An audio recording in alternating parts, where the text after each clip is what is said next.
Beethoven is one of the most famous musical artists in the Western world. Indeed, he is one of the most famous musical artists in the entire world, precisely because his music captures the essence, the totality, and the universality of the human condition and experience. Joy, agony, dignity, hope, love, despair. These are but a few of the realities that Beethoven's music touches upon and captures. If you're like me, having grown up on Turner Classic War films, then one of your first experiences of Beethoven, without even recognizing it at the time, was probably the first 4 bars of the Fifth Symphony, which served as the leitmotif of the Allies in The Longest Day. How deliciously appropriate and ironic, all things considered, that the thundering bars of the Fifth corresponded with the coming of the Allies for the liberation of Western Europe, with the beating thunder of an ostentatiously German composer inspiring the Allies to fight the Germans for the liberation of Europe. While the first movement of the Fifth is undoubtedly a familiar tune to most people, the most famous of Beethoven's pieces is Ode to Joy in the Ninth Symphony. Ode to Joy, as we know, was originally a poem written by Friedrich Schiller, the great German Philhellene poet. Schiller likely sought to compose the poem as a paean to liberty, but changed it last minute. Beethoven, while drawing extensively from Schiller's Philhellenic exhortation, also scribbled his own revisions, which underscore the emphasis on joy, the joy that is so contagious when listening to the music. And this we must remember, that Beethoven's movement of the poem that he took from Schiller and its concentration on joy is not a philosophical innovation, but a theological one. And joy is that great theological virtue, that reality that underscores the rapturous spirit of love, contentment, and happiness, all in one. That is what Ode to Joy sings so rapturously about. It is the very antidote to the dour pessimism that has become so widespread of late. It is the embodiment, Ode to Joy is the embodiment of a heavenly melody brought down to earth to bring us to the height of human experience, that great flourishing of the human soul. And this is what anyone who listens to Ode to Joy ends up feeling. But, as mentioned, Beethoven's imaginative construction of bringing Schiller's poem to life moves beyond mere Epicurean pleasure. Joy, as any classicist and philosopher knows, was alien to the world of the Hellenes. Joy, as mentioned, is a distinctly theological consideration, inherited from Christianity. Pleasure abounds in Greek philosophy, but joy is a stumbling block to the Hellenes, because joy is ultimately about worship. The worship of love, the worship of beauty that is inculcated into the human soul, which fills us with that rapturous feeling of love for the world that God has created.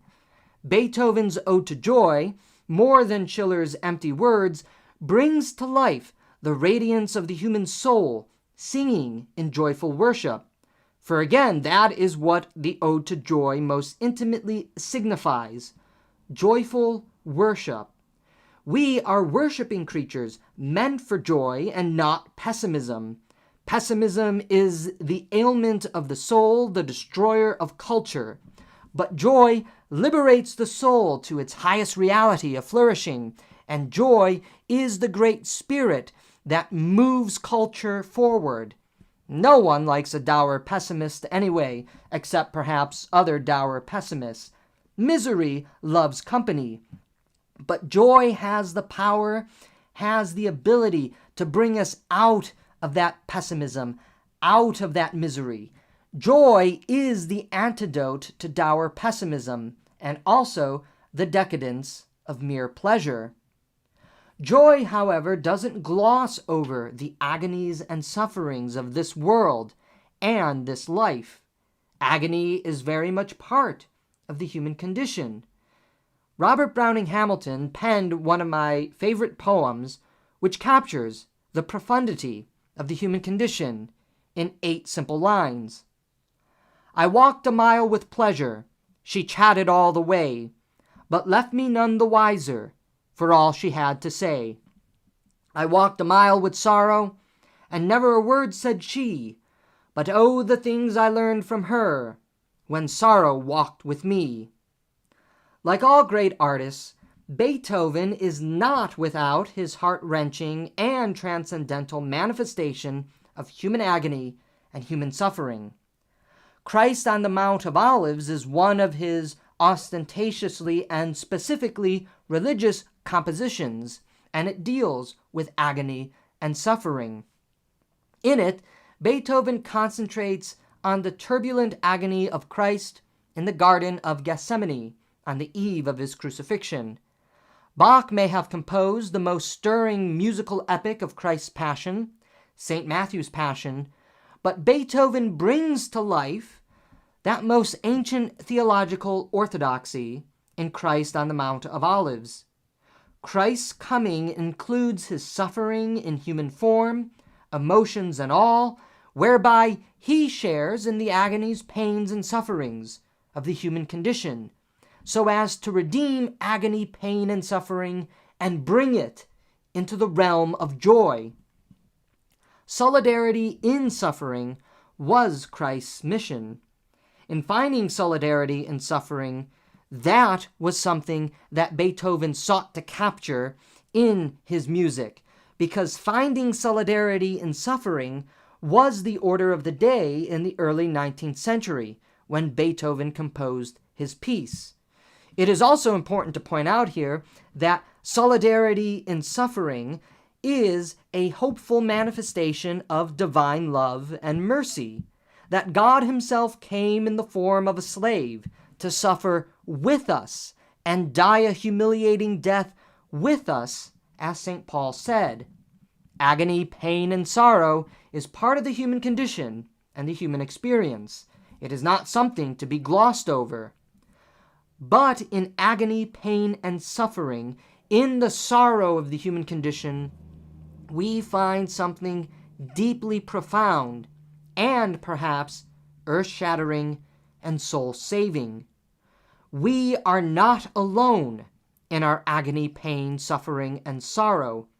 In fact, agony may very well be the clarion call to solidarity and compassion in a world torn apart and enslaved by the libido dominandi, as agony allows for the emergence of empathy, and from empathy, sympathy, and compassion. This emotional wisdom, this emotional truth is something that Beethoven is communicating to us with his music. Dignity seems to be a virtue signaling word nowadays. Everybody wants to talk about dignity, and that word is thrown around without much understanding of what it means. And this is problematic, because dignity is not just some magical abracadabra word. Dignity is intimately tied to the solidarity expressed in love, which brings ruptured souls together as one. Fidelio is Beethoven's only proper opera, and in Fidelio, Beethoven includes his tearful yet beautiful Prisoner's Chorus. He gives it to us for all to hear. The Prisoner's Chorus brings us face to face with the least of these whom Christ identifies with. The prisoners exclaim, "Oh, what joy in the open air! We shall with all our faith trust in the help of God.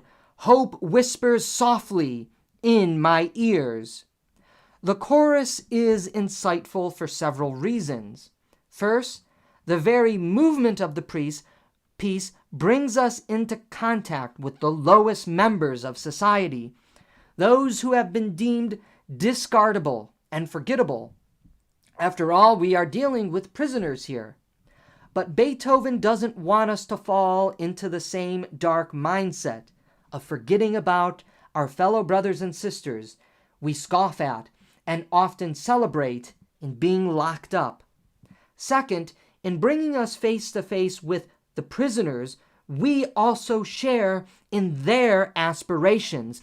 That is what true dignity is about, the coming into solidarity and connection with others as we share in their hopes and aspirations. We share the same aspiration of the soul, the same sentiments that cause the soul to pick itself up and seek to rise to the stars and the sun above. We root for the least of these to gain their freedom and experience the dignity the soul thirstily craves. We have become one with the prisoners. Talk about music consummating the spirit of solidarity.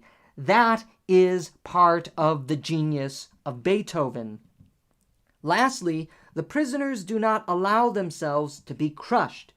No, they find joy and hope, joy in the open air, in God who whispers softly in their ears.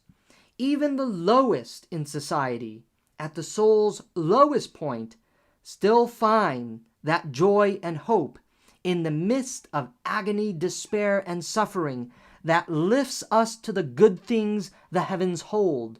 More importantly, Beethoven's words show us where real hope is found, not the empty promises of politics, but in God alone.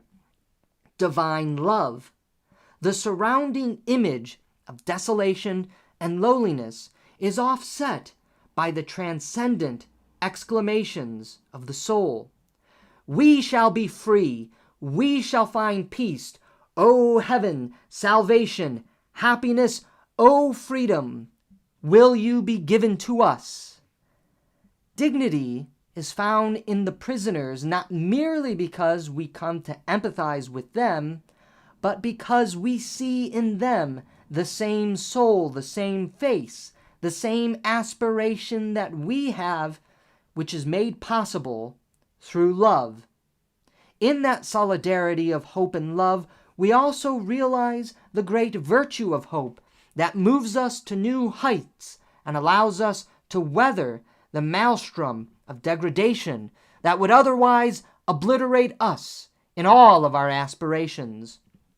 Without hope, we cannot be set free, and without empathy, we cannot love. Without sympathy, we cannot have compassion. When we listen to the music of Beethoven, Beethoven was more than just a great musical artist of the human condition, though he most certainly was that, as I open this talk to begin with. Beethoven is also an artist of theology. His music teaches us theological wisdom and truth. He miraculously ties together the great virtues of hope and love with the lowest point of the soul, and out of that comes a rapturous solidarity, the birth of compassion, sympathy, solidarity, love. In agony, we can still find dignity and hope. In agony and suffering, we can still be moved to love, mercy, and compassion. Beethoven's music really is the music of theology. It is telling us what we in our own souls often feel. And this is why when we listen to and encounter Beethoven's music, every aspect of the human heart, the human soul, the human condition is so moved, whether it is in joy, whether it is in sorrow, whether it is in love, whether it is in sympathy, agony, despair. All the emotions of the human experience are captured by Beethoven. And in the midst of it all, Beethoven's music is communicating something to us that we should never forget, that in loving solidarity, the hope and the freedom of the soul is found.